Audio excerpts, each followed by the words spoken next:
There is no silver bullet solution. I don't even have it. Marketing is a fluid. It's almost an art where it maybe not work. You have to have faith in what you're doing. So work with people that you have faith in.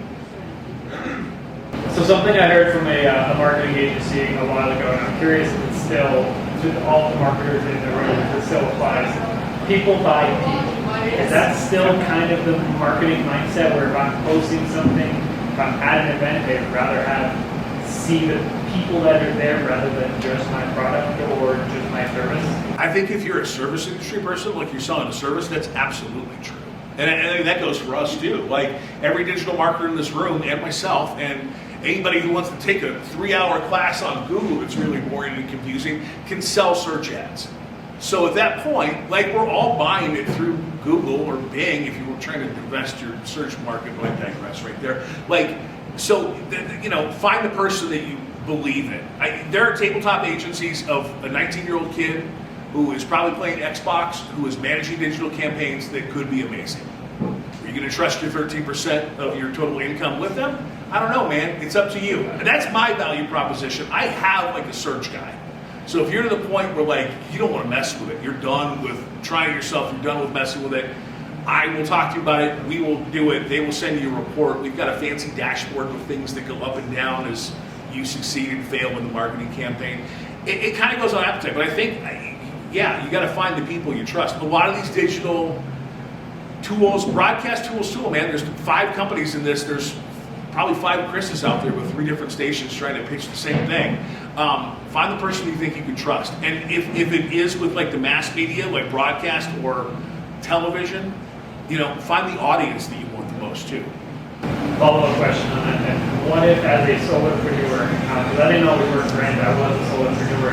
When I was trying to grow my business on LinkedIn and Facebook, and one of the marketing people told me that those posts are the ones with people in them are the ones that get the more interaction. So if I'm supporting my kids, then those tend to have the more interaction. That's still a trend that we're seeing. Yeah, and there's pure digital marketers to the left right here, so I mean they can address it good, but yeah, like people's faces are good. Text-heavy posts are bad. And really, when it comes to Meta, like Facebook or Instagram, money is king. And I think that's hard for maybe that's another point. That's hard for a lot of small companies to understand. I talk to a lot of people and I'm like, what are you doing? That's the first question. I'm like, what are you doing that we can make better? And they always tell me I'm doing social media marketing. And then I have a funky tool. It's called ads.facebook.com. You should check it out. You can go see, because of transparency, everything they paid for in the entire career of their Facebook post. And 90% of the people that tell me they're doing Facebook marketing, guess what? They've never paid a dime to Facebook. So what they're doing actually is making super fun business-oriented Facebook posts, and they're showing their family and friends those posts. And maybe that's good, but I'm guessing that's not helping move the needle a little bit. The hard part about social media seems to be the easy button, and a lot of people tell you this because you access it yourself. I mean, you open up that ads manager on your Facebook page, Facebook will actively pay you until you give them money. They'll give you free money, and they will try everything to get you to do it. On the same side, and we have to deal with it too, they will not allow you to try and do marketing related posts and try and do it for free. They will shut you down. Like our stations, if you go to the fans, DenverSports.com's Facebook page, there's no advertisement on it. And that's because we run everything as paid ads. Because we've discovered the minute we put, hey, come check out Philip Lindsay at it's not the garage, where are we? We're at the studio. At the studio in Parker. The minute we put a partner in there, Facebook throttles it because it knows it should be an ad. And they want money for that. They don't want us to ride for free on their platform. LinkedIn's kind of the same way. And algorithms are difficult because they're always going to change. The minute someone like me or these guys try and figure it out and we got the algorithm whipped, they're going to switch it up and make it hard on us again. With social media, money is king.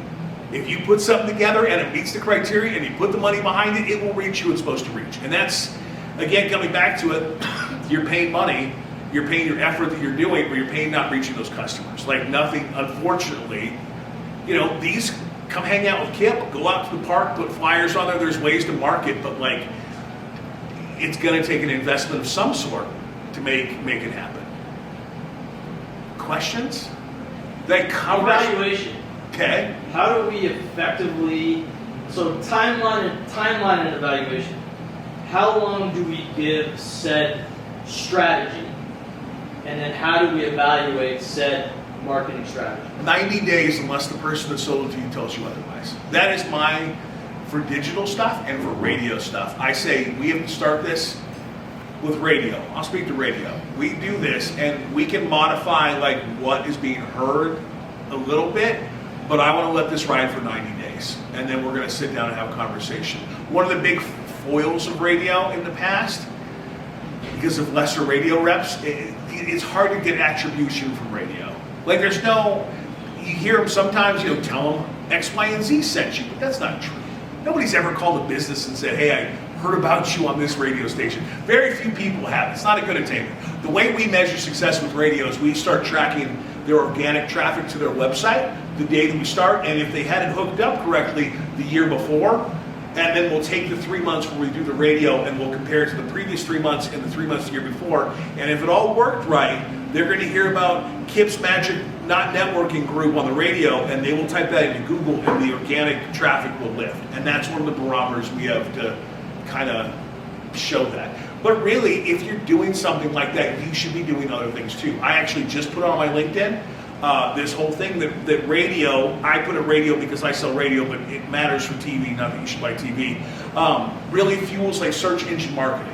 People start searching for individual businesses instead of searching for insurance agent near me. And that takes your cost per acquisition down, which means everything goes down. You buy the thing from the top funnel, the cost of everything down here goes down, and eventually, you start paying less for your marketing, it's more effective. If you want to link with me on LinkedIn, it's HiThereChris, THERE.com, and it'll take you right to my LinkedIn, and we can be friends. And I'm always open to chat. I mean, I really do. I spent that year at an SEO company, which SEO is so important, but you should talk to somebody that's passionate about it and not me, because it made me want to not do this anymore. Like, it's just not for me. It's not my jam. The rep who's passionate about what they're doing and